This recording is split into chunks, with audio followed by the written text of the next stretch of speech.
अब देखिए हम बात करते हैं, एक फंक्शन है y equal to f x. अब सवाल बनेगा कैसे उस पर बात करेंगे। y equal to f x एक फंक्शन है, इसका हमको एरिया निकालना है। तो सबसे पहले हम इसका ग्राफ डिनोट कर लेंगे। कहेगा क्या कि कोई फंक्शन है, ये x1 पॉइंट है और ये x2 के बीच एरिया निकालना है। कहां से कहां तक? x1 से x2। y equal to x का ग्राफ को हमको पता है, x1 से कहां निकालना है? x2। x1 ये पॉइंट हुआ, x2 ये पॉइंट हुआ, यानी कि इस पूरे बीच का एरिया निकालना है। क्लियर, समझ में आना चाहिए, कोई दिक्कत? अब इसको निकालेंगे कैसे वो देखो। ये यहां से यहां तक एक एक्स लाइन के लिए ग्राफ है, इसके बीच में हम एक छोटा सा पार्ट लेते हैं। इसके बीच में हम एक क्या लेते हैं? छोटा सा पार्ट लेते हैं। इसके बीच में हम क्या लेते हैं? छोटा सा। एक चीज आप गौर करो, ये पूरा है x और dx जैसे लगाएंगे वो छोटा सा पार्ट होगा। ये पूरा क्या है? पूरा x का लाइन है और उसमें हम dx का पार्ट लेते हैं। dx मतलब क्या? वो x का एक छोटा सा पार्ट। dx मतलब क्या? x का एक छोटा सा पार्ट। ये x लाइन है, x लाइन रहेगा तो इस पार्ट को हम क्या कह दिए? dx। इस पार्ट को क्या कह दिए? क्लियर हुआ? समझना, एकदम एक ही चीज समझना है, पूरा चैप्टर खत्म हो जाएगा। इस पार्ट को हम क्या कह दिए? dx। अब ये जो लाइन है, इसको बात को समझना, ये जो लाइन है, ये जो लाइन है, ये हम मेरा किस लाइन के पैरेलल है वो देखना है। ये जो तुम्हारा dx पार्ट है किस लाइन के पैरेलल है? y के। किस लाइन के पैरेलल है? y के। तो किस लाइन के पैरेलल है? तो y के। तो मेरा हर हमेशा चलेगा y dx। कैसे चलेगा बात? y dx। किस तरह से चलेगा? y dx। समझ में आया? लोग तो हम क्या बात करें यहाँ, क्लियर समझो बात क्या आएगा? y dx। y dx का मतलब क्या है? अब बात करते हैं। कोई चीज ले लो, मान लेते हैं कोई फंक्शन ले लेते हैं, y equal to 2x plus 3 का हमको एरिया निकालना है। किसका निकालना है? 2x प्लस 3 का। अच्छा, y के बराबर ये चीज दिया हुआ है। अब ये हम मान लेते हैं ये 2x मतलब 2x प्लस 3 का ग्राफ है। तो y का वैल्यू जो है वो हमको यहाँ रखना है। y का वैल्यू जो है वो हमको यहाँ रखना है। क्लियर, समझ में आया कुछ? y का वैल्यू हमको रखना है जो कि x के लेवल में होगा। फिर उसके साथ dx लगाएंगे। जैसे ही dx लगाएंगे इसका इंटीग्रेशन मेरे पास आ जाएगा और इसके लिए हम अपर लिमिट और लोअर लिमिट दोनों लगाएंगे। दोनों लगा दिए, उसके बाद हम इसका इंटीग्रेशन निकाल सकते हैं। 2x का है तो 2x का क्या इंटीग्रेशन होगा? x²/2। और 3 का होगा तो 3 का क्या होगा? 3x। और इस पे लगाएंगे लिमिट x1 x2। ये सॉल्व करेंगे तो ये मेरा हो जाएगा एरिया। ये मेरा इसका एरिया 2x प्लस 3 का x1 और x2 के बीच दे देगा। क्लियर, समझ में आया? अब समझ में आ गया? अब सवाल पे एक बार करते हैं और पूरा क्लियर हो जाएगा। अब बात करते हैं, हम किसके बारे में पढ़ लिए? y equal to x. अब हम बात करते हैं x इक्वल टू वाई का। फंक्शन उल्टा करके देते हैं। फंक्शन उल्टा मतलब x equal to f y का ग्राफ ले लेते हैं। x equal to f y का ग्राफ यानी कि x इक्वल टू 2 का, हाँ x इक्वल टू 2 का, इसका जो ग्राफ बनेगा x इक्वल टू 2 वो ऐसे टाइप में बनेगा। x इक्वल टू 2 का ग्राफ कैसे बनता? जहां y0 होगा, y0 इसी लाइन पे होगा ना, इसी लाइन को काटेगा। अब बोलेगा तुमको कि x1 और x2 का बीच एरिया निकालना है। क्या बोल रहा है? x1 और x2 के बीच एरिया निकालना है, तो इस पार्ट का हमको एरिया निकालना है। सबसे पहला काम क्या करेंगे? छोटा सा पार्ट लेंगे। सबसे पहला काम छोटा सा पार्ट। अब यहाँ पर क्या आएगा? किस लाइन के अनुसार छोटा सा पार्ट लेंगे? ये लाइन कौन सा है मेरा? y लाइन के अनुसार छोटा सा पार्ट लेना है। y लाइन के अनुसार छोटा सा पार्ट लेना है तो कौन सा वो पार्ट होगा? वो इस लाइन में लेते थे तो क्या लेते थे? dx। और इस लाइन में लेंगे तो क्या लेंगे? dy लेंगे, यानी कि एक छोटा सा पार्ट यहाँ पर लेंगे जिसको हम क्या कह सकते हैं? क्या कहेंगे? अब यहाँ से dy हो गया। अब देखना है कि ये किसके पैरेलल है? किस लाइन के पैरेलल है? ये x के। तो जैसे ही x के पैरेलल है तो मेरे पास क्या फंक्शन आएगा? x dy का।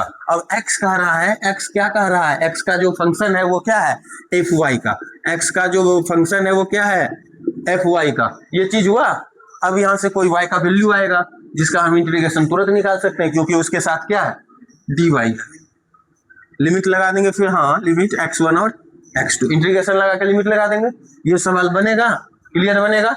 अब एग्जांपल करते हैं और फिर आगे करते हैं। वो था हम क्या कर लिए, लीनियर का काम कर लिए, कोई भी लाइन का इक्वेशन रहेगा तो किस तरह बनेगा। अब हम बात करते हैं पहले सर्किल का, सब बात कर लेंगे, पहले लाइन हो गया, फिर सर्किल हो जाएगा, फिर पैराबोला हो जाएगा, फिर इलिप्स हो जाएगा, फिर हाइपरबोला हो जाएगा। इस 5 चीज को हम पढ़ेंगे, फिर चैप्टर पे चलेंगे। तो हम अभी लाइन का कर लिया, अब हम सर्किल के बात करते हैं। सर्किल का इक्वेशन 11th में पढ़ा होगा कि x square plus y square equal to A square होता है। सर्किल का इक्वेशन 11th में पढ़ा होगा, क्या होता है, x square plus y square बराबर का ए स्क्वायर होता है, जहां ए क्या है, वो रेडियस है, ए क्या है, रेडियस है, ए ये पार्ट हो गया रेडियस का, ठीक है। और x square plus y square यानी कि इसका सेंटर क्या हो जाएगा, 0। वैसे इक्वेशन होता है X minus H square plus Y minus K square equal to A square, जहाँ से एच और के वो क्या होता है, सेंटर। यदि सर्किल का पढ़ा होगा तो ध्यान में होगा, वैसे नहीं तो जान लो कि x square plus y square बराबर ए स्क्वायर हो गया, तो किसका इक्वेशन है, सर्किल का इक्वेशन है। किसका इक्वेशन है, सर्किल का इक्वेशन। अब इस सर्किल के इक्वेशन पे हमको निकालना है क्या, एरिया।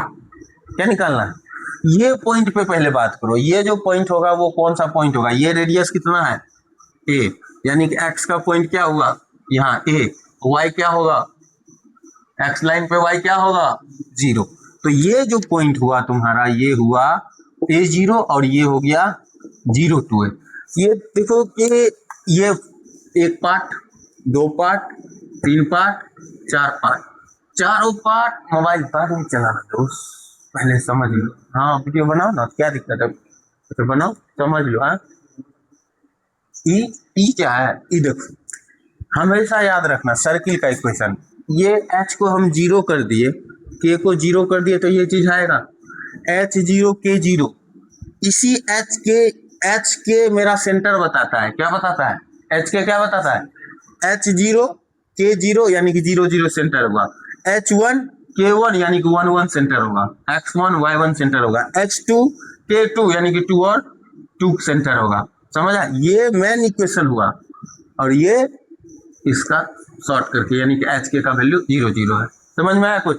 अब हम पहले इसका एरिया निकालेंगे। इस 4 पार्ट में यदि एक पार्ट का एरिया निकालेंगे, 4 से मल्टीप्लाई करेंगे तो बन जाएगा। अब किस तरह इसका एरिया निकालते हैं, पहले हम 2 बात किए थे, हम निकालते हैं इसका एरिया, इसका इस पे से मल्टीप्लाई किसको करना है, 4 को, बाद में 4 से मल्टीप्लाई करेंगे, टोटल निकल जाएगा। अब इसका हम निकालते हैं किससे, ये एक्स लाइन था, तो सबसे पहला काम क्या करेंगे, क्या लेंगे, dx लेंगे, तो ये लिए dx, क्लियर। किसके पैरेलल है वो देखो, y के। मेरा इक्वेशन क्या आ जाएगा, y dx। लिमिट कहां से कहां तक लगेगा वो देखो, 0 से a, लिमिट कहां से कहां तक लगेगा। अब इक्वेशन मेरे पास क्या है, x square plus y square बराबर ए स्क्वायर, ये इक्वेशन है।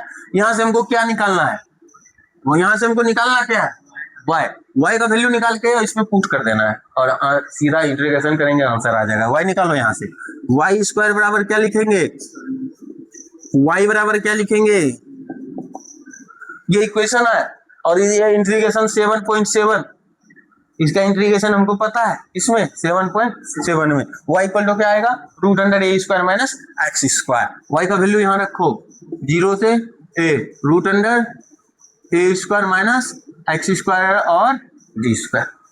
क्लियर। इंटीग्रेशन क्या होगा, याद है, बोलो, x/2 √a square minus x square minus a square by 2 sine inverse x/a, यही होता है ना। कोई दिक्कत, याद तो नहीं था, इंटीग्रेशन डिवीजन किया नहीं है। 0 से क्या लगेगा, a, 0 से क्या लगेगा, क्लियर हुआ। अब वो लिमिट लगाओ, ऊपर का limit a low, a/2 √a square minus a square minus a square by 2 sine inverse a/a, 0 लगाएंगे तो वो क्या हो जाएगा मेरा, 0, माइनस देखे 0, x का वैल्यू 0, ये खत्म, साइन 0 का वैल्यू खत्म। इसको सोल्व करो, ये खत्म, आपका बचा क्या तुम्हारा, a square by 2 sine inverse a। Mic जली माइक जली तो क्लियर, समझ में आ गया। अब देख sin 1 कब होता है ये बताओ, sin 1 कब होता है ये भी नहीं ना पता है तुम लोग को। sin 90 क्या होता है ये नहीं ना पता है। 1 क्या हो जाएगा sin π/2, और हम पता है sin इनवर्स sin थीटा क्या होगा answer, theta. sin inverse sin theta क्या होगा, थीटा। आंसर देखो क्या होगा यहाँ से π/2। क्या आ रहा है ये बताओ, -π² ये माइनस ओ सॉरी, चलो सवाल में क्या है कि फॉर्मूला में माइनस नहीं होके क्या हो जाएगा प्लस। ये फॉर्मूला क्या है, प्लस का है, ठीक है। फॉर्मूला में थोड़ा मिस्टेक था, माइनस ना होके वो क्या हो जाएगा प्लस का। कोई दिक्कत कहीं, कोई दिक्कत। ये क्या आया π²/4 किसका, एक एरिया का। अब इसको किससे मल्टीप्लाई करेंगे, 4 से। सर्किल का एरिया बताओ, सर्किल का एरिया क्या होता है πr²। आर क्या होता है रेडियस, आर क्या होता है रेडियस, यहाँ ए क्या है रेडियस। आ गया फॉर्मूला π², ठीक है। सवाल कैसे बनेगा, इस तरह से हम बना सकते हैं dx लेकर, और यहां से हम बना सकते हैं dy भी लेकर बना सकते हैं ना। इस लाइन से ले लेंगे dy, यहाँ से x का वैल्यू ना उठा के क्या इसका y का वैल्यू ना उठा के किसका x का वैल्यू उठाएंगे। आएगा एक ही चीज, समझ में आया।